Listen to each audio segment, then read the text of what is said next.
I'm Alpharetta resident Cadillac Jack, and this is the most listened to podcast in all of North Fulton. This is the Ben Bennett Show. Burnett.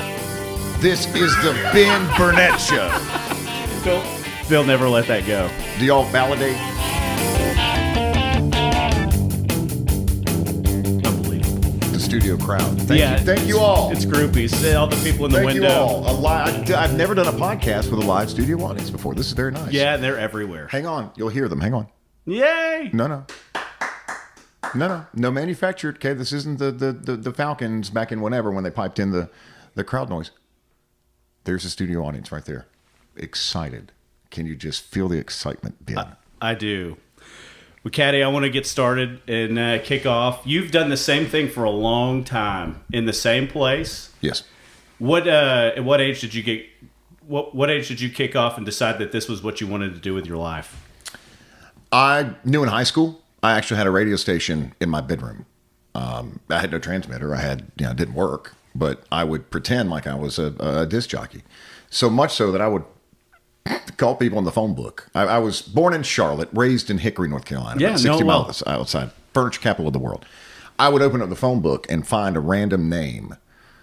Kids, a phone book was something that we used to use before the internet to find someone's phone number. And I would randomly open to a page, and I don't even recall the name of the station. We'll say it's 93X or something back then. But I would call random people in the phone book and say, what radio station do you listen to?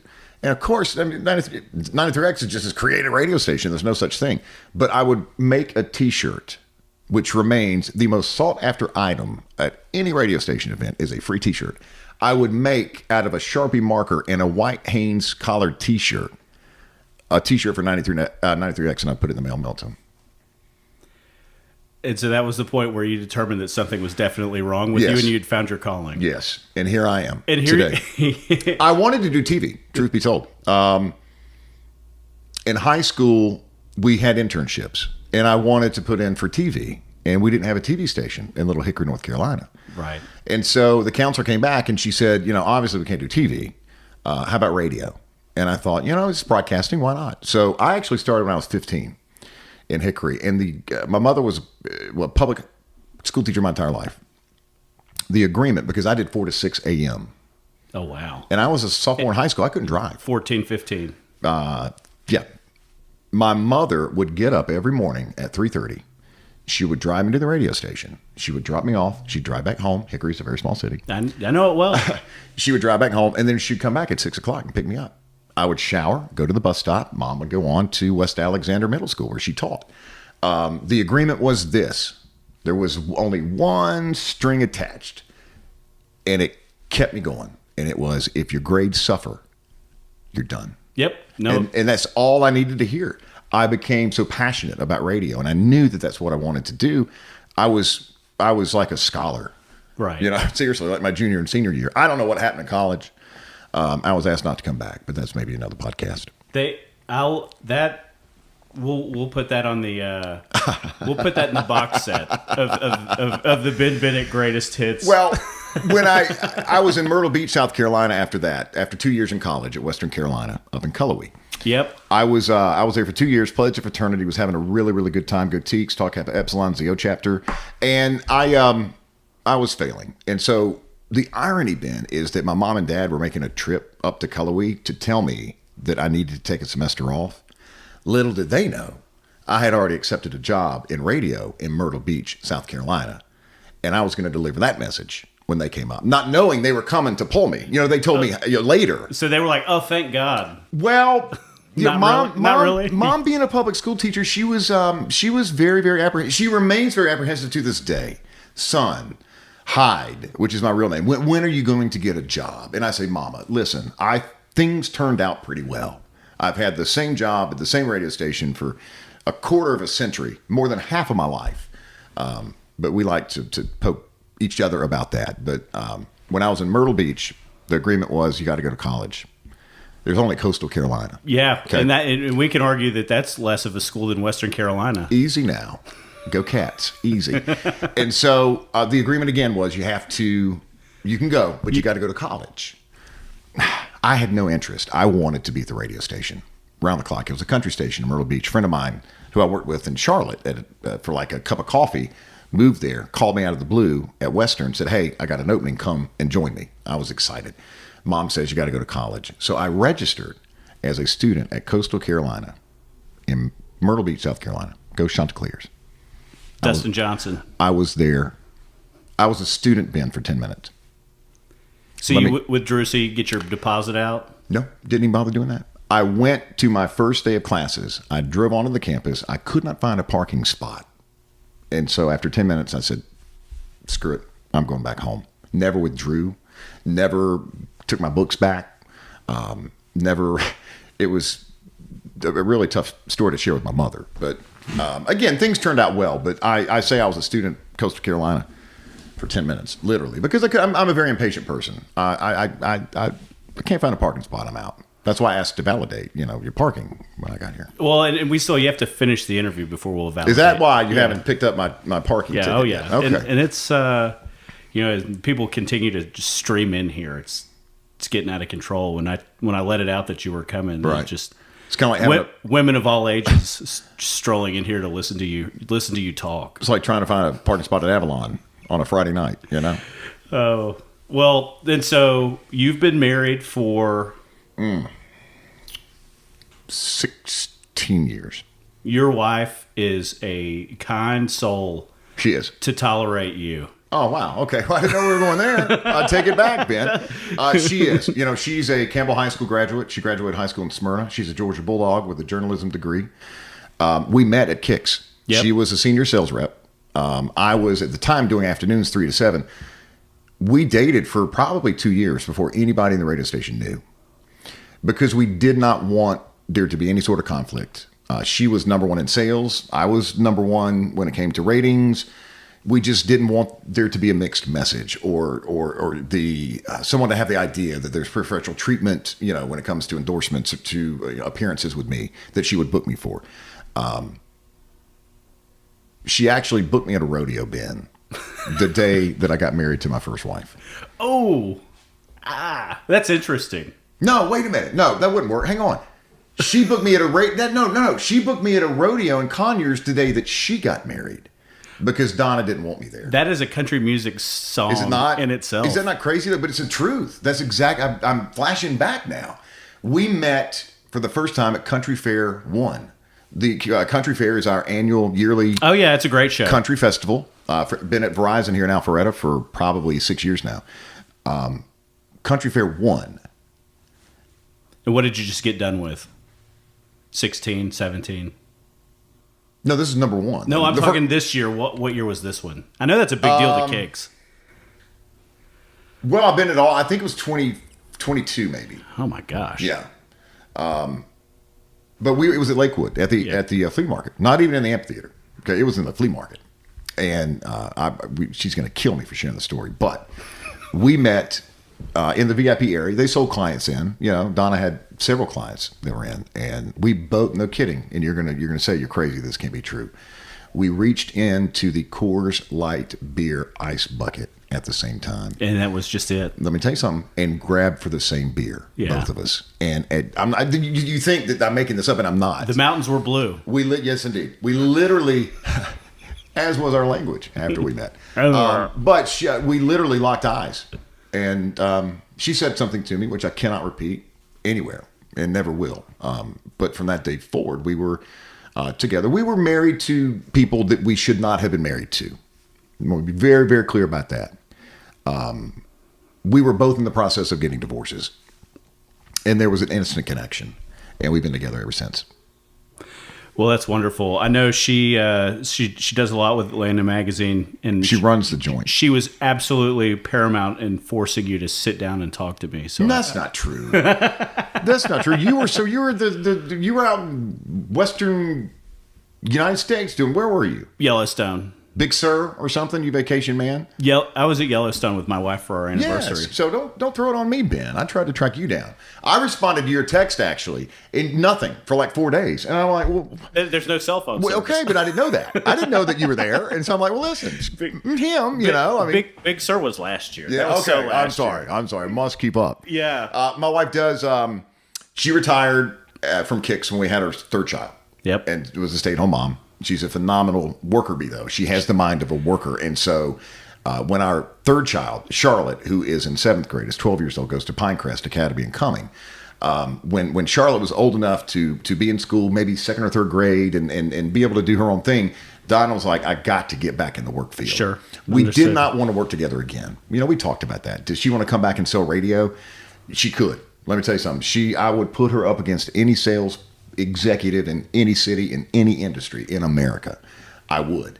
But we decided it's probably not best to put all our eggs in one basket. The radio industry is very fluid right now. And you've got a long... As is print, by the way. When she got offered the job from Atlanta Magazine, I said, everybody's racing to buy books and magazines, aren't they? Let's hang our hat there. Well, I mean, there's no... That's why I went... I forgot this is an app and podcast. That's why I went podcast. But no, she's texting me now. It's like she's everywhere. She was offered a great job with flexibility, which was most important. That was paramount. The salary didn't really matter. With Atlanta Magazine, she needed flexibility. We have 3 kids. It's divide and conquer for us. I'm a glorified stay-at-home dad, truly, man. That's the way I look at it. I get up at 3:15. I leave the house at 4, get to the station by 4:30. We're in Sandy Springs. Yep. My mom's office is more Stevens Tiller. It's in that building. Really? Yep. Okay. And so she says she's always riding the elevators with Bert and Bailey and Southside and everybody. Yeah, we're at Glenridge and Johnson Ferry, Atlanta-based Cumulus Media. I say we have the home field disadvantage because corporate's about 3 miles away. They can find you anytime. Yes, I kid. It's a great company to work for. But we do have Rock 100.5 with Bailey and Southside. There's the Burt Show and Q100. Right across the hall from myself, Kicks 101.5. We have Talk 106.7, OG 97.9. And 99X. And an old faithful 99X. That is not even on the radio. That's not on the radio. Don't get me started, okay? So much marketing that's being put into a station that doesn't even have a FM signal. It does have name ID in this town. Stop, Ben, or I'll come across the table. You heard what I said. So tell me this. As luck would have it, I didn't plan to do this today, but right. I'm a massive country music fan. Okay.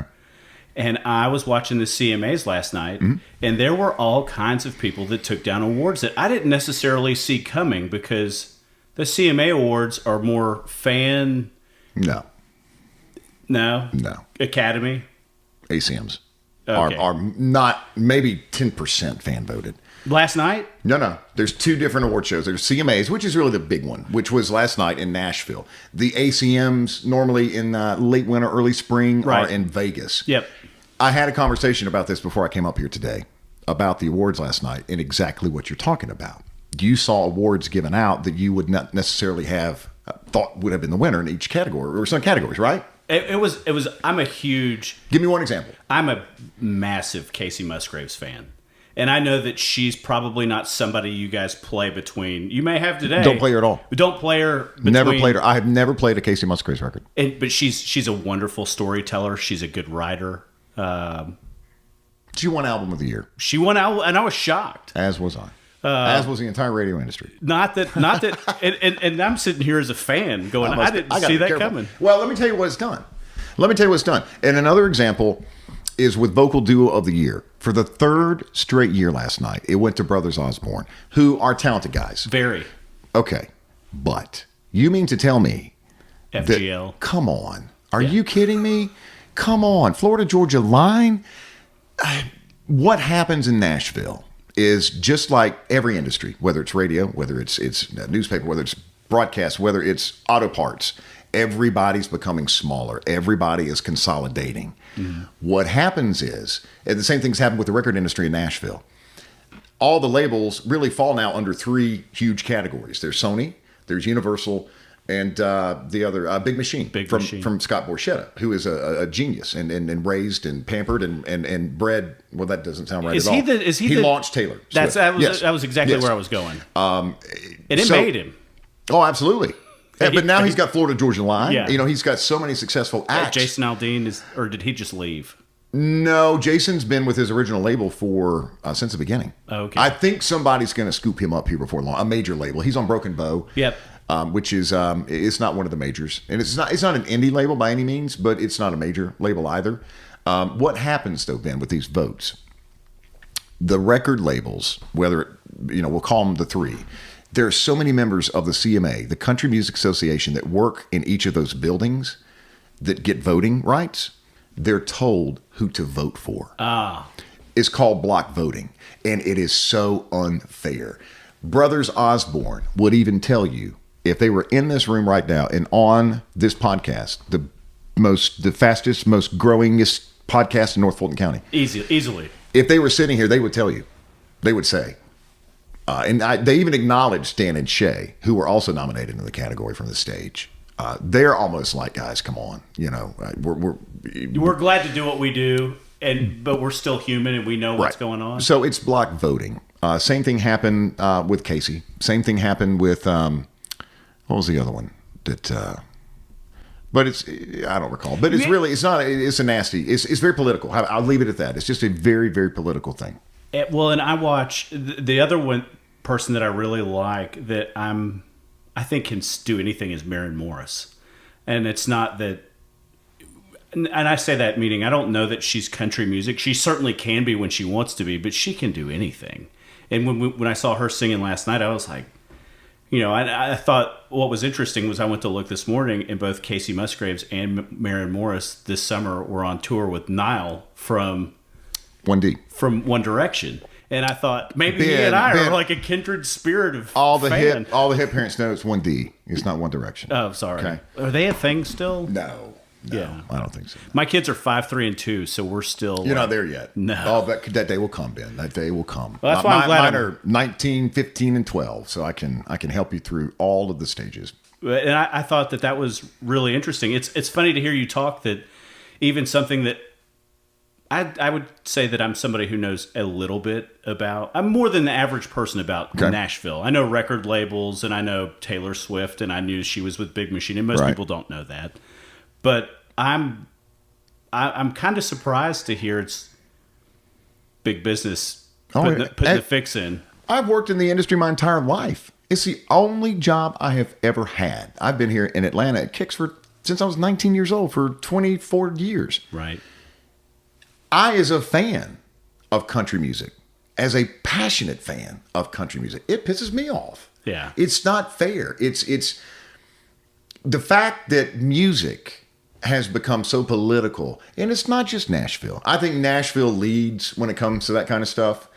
We have probably 4 award shows a year in country music. But the fact that the label heads say, okay, here's an example. Female vocalist of the year last night went to Carrie Underwood. And probably deservedly most of the time. Could be. Okay. She and Miranda Lambert are on the same record label. Everybody at the label is told, vote for Carrie. How does Miranda Lambert feel about that? She knows. There's no way she doesn't know that everybody has been told to block vote under this category for Carrie. They pick their own artists, and then they, whichever one they want to win, they hand pick them and tell everyone in the building, you vote for this person, you vote for this artist, you vote for this artist. I don't care if you don't like him. You've been on the road with him for 6 years. Doesn't matter. Well, and I see. Well, I was telling Lindsay and my wife last night when Casey Musgraves won, and I thought block voting. Yeah, but I thought, I see her winning Grammys because true. No, you're right. Because she is technical. She sounds the same everywhere she goes, and I know that there's a musicianship to her that's not necessarily like right down the middle mainstream pop music. She's got that indie girl kind of niche, maybe a little liberal. I smoke, I cuss, I don't give a shit. Can we say that? Yeah, sure. Oh, I've been like holding back. Well, and I don't. I kid. I mean, I have been, but go ahead. But she carries that with her. That's more somebody. She's the type of person I feel like wins the critically acclaimed everything. She takes home a boatload of Grammys and nobody knows who she is. Correct. She's not, Carrie Underwood. No, not. And I'll say this too, Ben, that she brought a lot of that on herself with the way that she treated radio. I believe it. People don't understand. And it's not me. I don't pick them. I just play them. That's my thing. I have nothing to do with the adding of a record or the number of spins that a record gets. That's not my department. I don't pick them. I just play them. We have much smarter people that do that. Mm-hmm. But Casey was a little difficult in the beginning and rubbed radio as a whole kind of in the wrong way. And that has come to haunt her in a way. I'm not saying it's fair. Right. But that's the control that radio has. Kicks 101.5 here in Atlanta can make or break you as an artist as a number one hit. And an example, when I maybe was here for 5 years, we'll say back in 2000, George Strait was going for number one. I don't recall the song. George Strait did something that rubbed somebody the wrong way at our radio station, which at the time was not owned by Atlanta-based Cumulus Media. And they held spins back, and he did not get his number one. He was going for 50 in a row, I think, at the time, and he was at 49. And he did not get to 50 in a row because we pulled back, they pulled back spins to hold him accountable. Again, I don't think it's fair. I don't think it's right, but it happens. Was he a guy who just he wasn't great with access, or George is and he's announced a huge show at Mercedes-Benz Stadium. Absolutely. March 30th. Tickets will go quick with that lineup. And that's an exclusive show. That's not a tour. That's a one night only deal here in Atlanta. We landed that. George has not been here since 2014. And I'm sure my wife will make me, and I should, buy tickets. He sings 50 songs, But he doesn't like Atlanta. And I'm shocked that he chose to bring that lineup to Mercedes-Benz Stadium. With Zach Brown. Isn't it Zach Brown? No, it's George Strait, Chris Stapleton, Chris Jansen, and Ashley McBride. Did you see her on the CMAs last night? I did. I mean, she could take down John Cena in a bar fight. I'm going to let you have that one. So, do not try to take her CMA award from her trophy. She will wrestle you to the ground. She sings a song, A Little Dive Bar into Lana. I've never seen a concert, Ben, where the four artists compliment themselves more than these four that are going to play Mercedes-Benz Stadium. I'm a little surprised that George Strait chose Atlanta. He doesn't do well in Atlanta, whether it's downloads, whether it's streams, whether it is... is it just a Texas bias? Don't know what it is. Yeah. I don't know what it is, but that's why he doesn't come here very often. Again, he hadn't been here in nearly 5 years until he gets here March 30th. What do you see coming? Who do you see coming up that they're really going to start pushing that we don't necessarily know today? There's a big disconnect between, let me rephrase that. There is this perceived disconnect between country radio and female country artists. I don't believe it. I got slapped a little bit 2 weeks ago after I saw an article in Rolling Stone magazine. I was going to go here, so go. Did you see it? Yeah, well, and I thought of you. Not in a negative way. I clapped back. Yeah. To this particular artist because she's not relevant. She hasn't had a record, a hit. Listen, I did the math. I made a chart because I invited her on the morning show to have a conversation with her about it. Is she nameless? Let me think about it. She may not be. Let me think. Let's see how far we go with her. Hadn't had a hit. You're irrelevant. Your opinion doesn't matter. It really doesn't, and that's harsh. But if Carrie Underwood, if Miranda Lambert, if someone at that level were to come out and criticize country radio, and the perceived lack of female artists being played on country radio, if Miranda or Carrie did that, it'd have a little more. It was Kelly Pickler. No.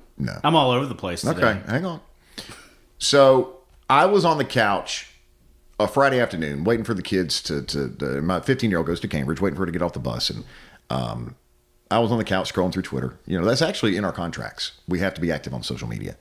I'll go follow you. I'm on anything but Snapchat. Somebody asked me the other day, "Are you on Snapchat?" And I said, "Listen, I'm just barely staying alive on Instagram. I'm a 45-year-old man, But we do that, and it's for the right ways. It's a great way to interact with listeners and friends and fans. But when I saw this article that was published in Rolling Stone from this particular female artist who really came at country radio, I mean, and I'm at this point, I was just so sick and tired of hearing this perceived debate of female country artists and the ratio to male country artists. And I said in a response, "Dear Sarah,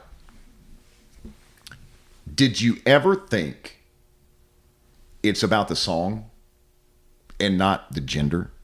In other words, why would I not play a hit record? Right. Regardless of who records it, I want to play hit records.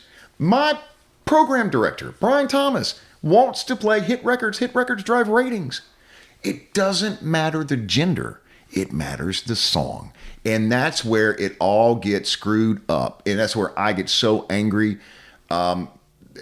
Let's go here. Let's say been one day in the top 30, there's only one male country artist. Now, will it ever happen? Probably not. But let's just do a hypothetical.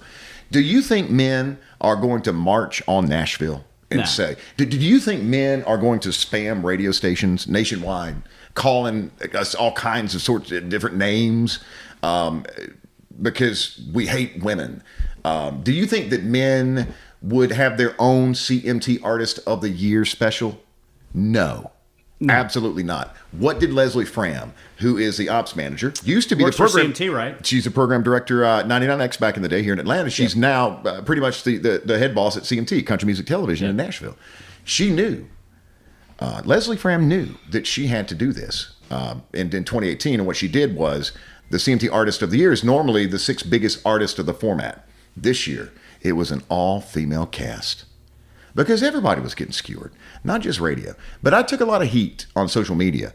Her fans are, listen, she hadn't been relevant in 10 years, but her fans, I guess, are still out there. Clearly, they're not buying her records. Jay Barker's wife. Yes. Yeah. Okay. We'll go there. Yes. Who works for my company? Does she really? No, he. Oh, he does. For a sports talk station in Birmingham. Yeah, 94.5 Jocks FM. He does look the morning at you. show. Yes. So I went to Sanford. And she lives in Birmingham. She doesn't even live in Nashville. Yeah. Correct. Look at you. Yes. So that's who it is. You figured it out. She's royalty in Birmingham. Please.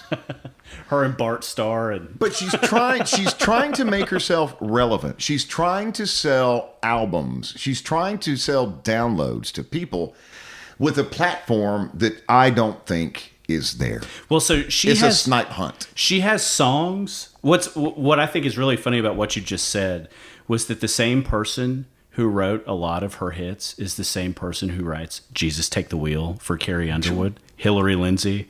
And so Hillary doesn't have a problem getting on anybody's record. She has a top 10 every single month of the year. She's a great songwriter. It's not discriminatory.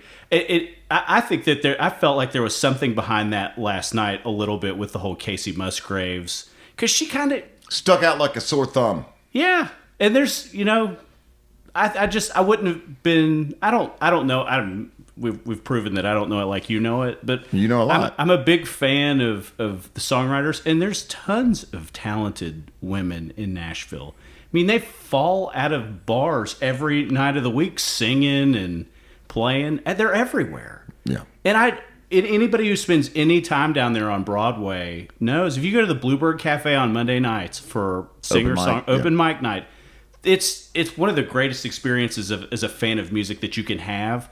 But it's literally an embarrassment of riches in that town. But it's Hollywood. Because there's so much talent that has not been discovered, too. And those are the people that you see. Every bar you go into has the best music you've ever heard. Right. And the artists are mostly, or if not all, are unsigned artists. There's just this massive... I love Nashville. I do, too. If ever given the opportunity, and the company knows this, if ever given the opportunity to move to Nashville...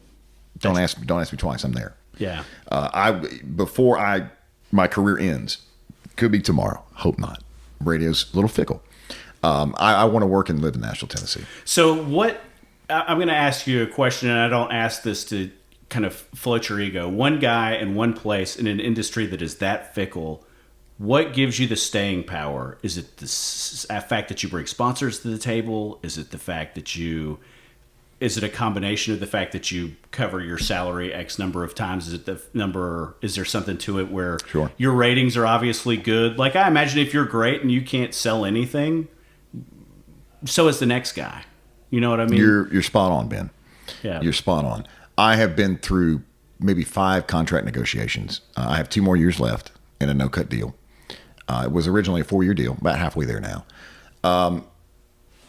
I think to country listeners in Atlanta, I'm familiar. Absolutely. I think I'm like comfort food. Listeners in Atlanta, if you've been here for any amount of time, you know that I'm a family guy. Absolutely. You know I'm not afraid to go out and have a great time at a concert. Now I'll take an Uber or a Lyft with my wife Donna. And I've actually we've run into town when we started talking about this. It may have been after midnight at a bar in downtown Alpharetta. Absolutely. I was like, we have to do this. Absolutely. But yes, it is also tied to revenue. Radio is not as much ratings driven anymore, believe it or not. And that's a crazy statement for me to even say, because I never in my life would have thought that I would say that. It's a revenue business. Yeah. It's a business, man. Is it a fun business to be in? Absolutely. Yeah. Are you able to have a personal relationship with, after 24 years in a major market like Atlanta? You know Darius Rucker. Listen, I mean, you do. You have their phone numbers. You're friends with them, Right. And it's not because you can play the record. Everybody knows I have no control over the amount of spins you get. I'm not that guy. I'm just a fan of your music, and that's why I love going to concerts. It's very much a revenue thing, though. I have been very, very blessed to have radio partners that have been with me, local businesses here in Atlanta that have been with me, one for 22 years. Oh yeah, I'm sure you've got your Carl Black truck outside. 2019, totally redesigned GMC Sierra 1500 V8. You swap it out every 6 months. Or 10,000 miles, whichever comes first. Drive the hell out of it. They've been great to me. They've been wonderful to my family. And it's not more than a radio partnership with those folks. We're friends. We're family. We really are. Another local business owner that has been a huge supporter of mine and spends a lot of money is an attorney. We 2 weekends ago went down to deer camp. He's got probably 800 acres down in Jackson, Georgia, in Butts County. I hadn't shot a gun. I think I've shot a gun one time in my life. I'm a social hunter, kind of like I'm a social golfer. I'll ride in the cart. You're a beer drinking man. I'm not. Yeah, it's a social thing. Even deer fun. hunting, it's a social thing for me. I don't even carry a gun. Yeah. But David and I are truly very, very good friends, and spent the weekend down there. It's his. They call it the farm. It's more like the mansion. It's not a deer camp. Trust me. This is high cotton down there. But he's earned every penny that he deserves. Georgia graduate. But I know his wife Carol. I know all three of his kids. Right. They go to Kings Ridge. The kids are with us at the farm down in Jackson 2 weekends ago. So it's in order to secure that revenue to the point where the station or company knows your value to the firm is absolute. If you should let me go, there are certain clients that would cancel immediately, and I appreciate that because it is an ace in the hole. Sure, you're difficult to fire when you pay lots of bills. And probably 4 times my salary. Yeah.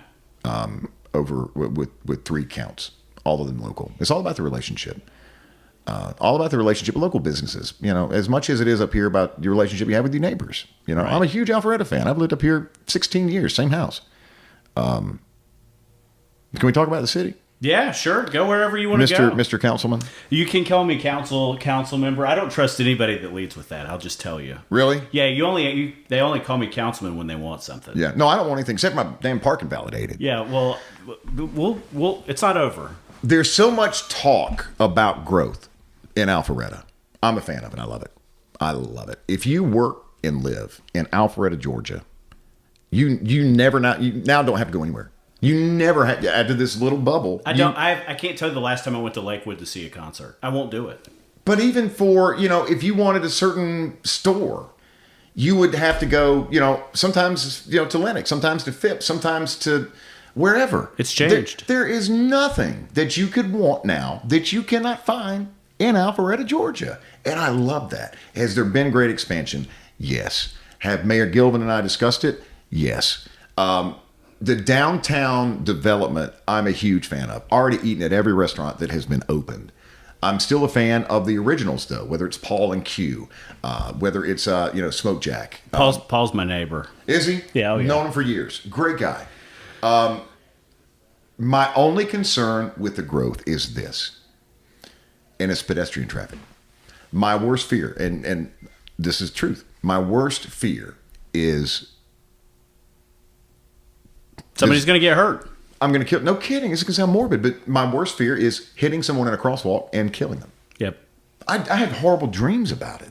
There's so much foot traffic now in downtown at any time, but especially on a weekend, because you don't have to go anywhere now. We got everything we need. Yep. The foot traffic, there's a lot of it. There were a lot of crosswalks. And I was talking to Chief Alpharetta, Department of Public Safety. And Robinson, my guy. Love him. I love Robinson. And I said to him. He's worried about it too. He is. Sure. He is, because Should be. I brought it up and he said, let's talk about it. And I know I'm not going to,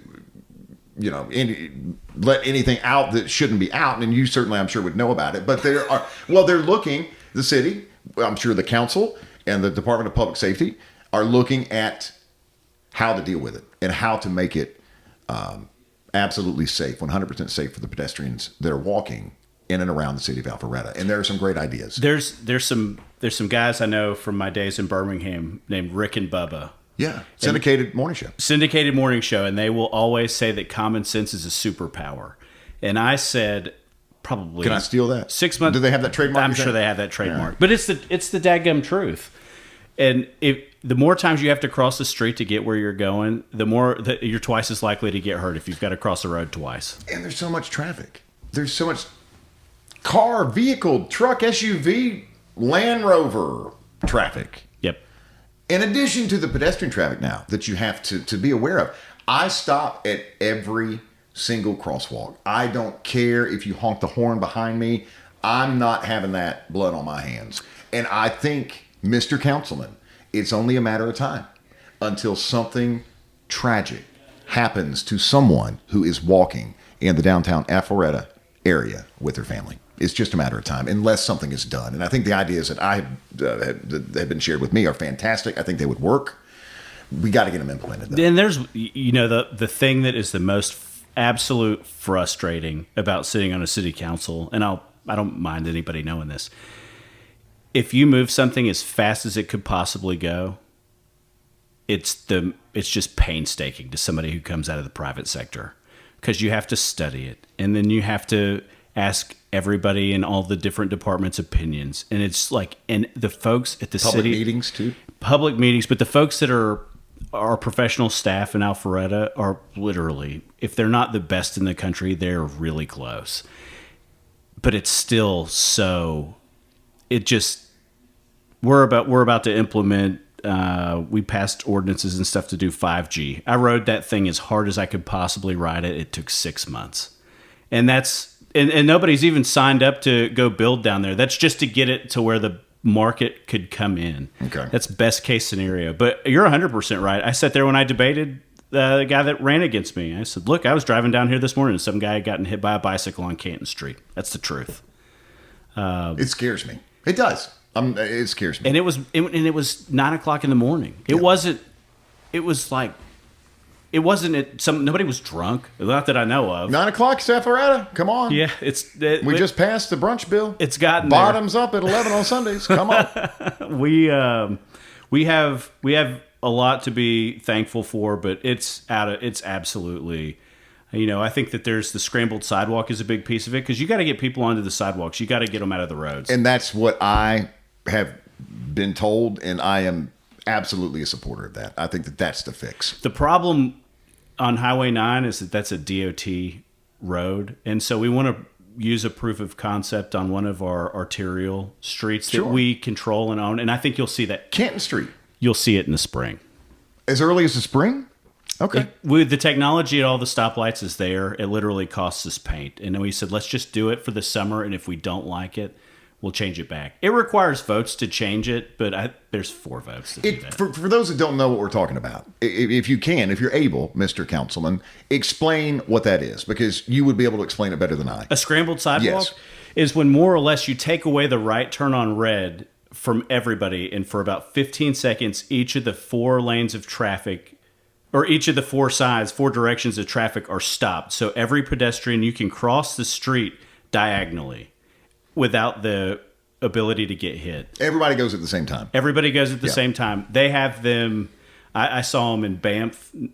You harassed me about my world travel. I saw them in Banff. You see them And Where? I don't even know that city. Where are you going on vacation? that's Prince Harry got married or went on his honeymoon there. Yeah. Listen, you're the. I mean, you'll. Balling. Listen. I go to Myrtle Beach once a summer with the kids. But you see scrambled sidewalks in certain parts of the world as pedestrian traffic, and I think people are seeing that as a best practice. And things generally get better; they don't get worse. It doesn't require the level of density like Tokyo. There's one on Broadway in middle of downtown Nashville, right by the Bridgestone Arena. I was here 4 weeks ago and don't even remember that. Well, that's Now, because of another problem. I had been in Legends right there on that corner since about noon. What's your thoughts, Mr. Councilman, on roundabouts? I like to see the professionals do it. I live off of Mayfield Road where they put the first one in right by Harrington Falls when a subdivision went in. And I think that by and large they are good. Milton has them on a... Not that they have more of them, they have them on a more of an impact scale because they've got it on Birmingham Highway. Yeah. And so it takes some getting used to from going 55 miles an hour to ride through a little roundabout. And I technically now live, my house is technically in Milton. You're in the mean streets of White Columns. Thank you. Yes. 115. Yeah. But yes, Milton, I think has done a great job with the roundabouts and they're doing one right now at the Union. I mean, as you go to Milton, down Freemanville at Providence, I guess would be. I love the Union Kitchen. They need to change their menu. It's been the same menu. I ate there 2 nights ago. My son, or last weekend. You call them and tell them you're sorry for blaspheming. Oh, I'm not doing that. But my son was home from college, and we all went out to lunch Sunday before he went back to college. And we went to the Union, as does everybody when you're looking for something close. I love the Union. I love the food. The crab cake dinner. I love the wings. I'm not a big wing fan. I will eat the wings. Yeah, they're like wood fired, whatever. Crispy. Oh, man, they're good. Perfectly done. They have a great little bar in there. You see your neighbors, you're at the Union. But come on. It's been the same menu since they opened the doors. I spend most of my time dining being so close to downtown Alpharetta. I'll go see Paul at Q. Mm-hmm. He's a staple comfort food guy. In fact, I still catch hell because I had my victory party at Q, which is in Milton, and I was running for city council in Alpharetta. They're like, "What are you doing?" I was like, Paul's my guy. But we're also one big community. Yeah. Joe Lockwood's a wonderful good. He's a good dude. He is. And he'd do anything for us. And I think that Mayor Gilvin would do anything. Oh yeah, within reason for Milton. Mayor Gilvin, his kids and my kids played ball at North Park for years. That's how we become such good friends and so close. From the Alpharetta Youth Softball Association, and spending days and nights at North Park with our daughters and Jamie too. Yes, Jamie Bendel, who's another staple. He's a tough act to follow. I can't believe mine's up. My podcast is up after his. I didn't have a chance to listen. Did he do okay? He was. Did he stutter? He was good. He really liked. He tries to take over the conversation, and he takes very left turns. Seems to be something to do with people that speak for a living. Yeah, we love to hijack the conversation. This is now the Cadillac Jack podcast. Yes, I'm fired. Yeah, but brought to you by Carl Black and some trial lawyer. Carl Black, Chevy Buick, GMC, Kennesaw, 1110 Roberts Boulevard, online at carlblackkennesaw.com. GMC, we are professional grade. Or make the right call, Van Sant Law, 855 GA Injury, vansantlaw.com, VANSANT law.com. Caddy, man, you're a good guy of this community. I know you got to go get in Caroline. I appreciate you chopping it up with me for a little bit. I just got a text from my wife. Tennis has been canceled. Let me know. So I don't have to go sit at Fowler Park in Cumming for an hour and a half, which I normally do. If you ever need to get in touch with me or find me, I'm at Fowler Park off Highway 9 as my 7th grader who's 12 years old. Charlotte goes to tennis practice, and they practice. And it's one of those deals where you don't have time to go back home. Yeah. Because then you turn around and have to come right. Yeah. And so it's just like, I'm just going to sit here in my truck and return emails and phone calls and surf the net. Hit websites I can't at home. Oh God. and we always wondered how your story at Cakes would end. We just found it. Yes, on the on your damn podcast. On my podcast. I love the community. I'm there, and Chief knows this. There's nothing that I would not do for the Alpharetta Police Department. I'm a huge supporter and fan of the canines. I'm Raider's godfather, who is the beautiful little black lab. Why did you leave? What made you? I have to tap. Mark Tappan is a good friend. Why did you? Did you just feel like Mattis deserved to be left out? Mattis has enough attention. Yeah. Okay. And Mark has done such a great job with Mattis. He's a great dude. That dog is absolutely amazing. What he can do, and of course, named after General Mattis. But the canine department and all of Alpharetta, and the Milton Fire Department. Listen, they saved my life 2 years ago, a little over 2 years ago. I had a heart attack. I would not have survived. It was a widowmaker, full blockage. Man, 9 out of 10 die with a widowmaker. I was that one person that day, and it's because of the Milton Fire Department. So Chief knows there's not a thing you couldn't ask me to do anything, and I would move mountains to get it done for you. I appreciate it. We'll have you back. We've only got probably who else is lined up? Anybody?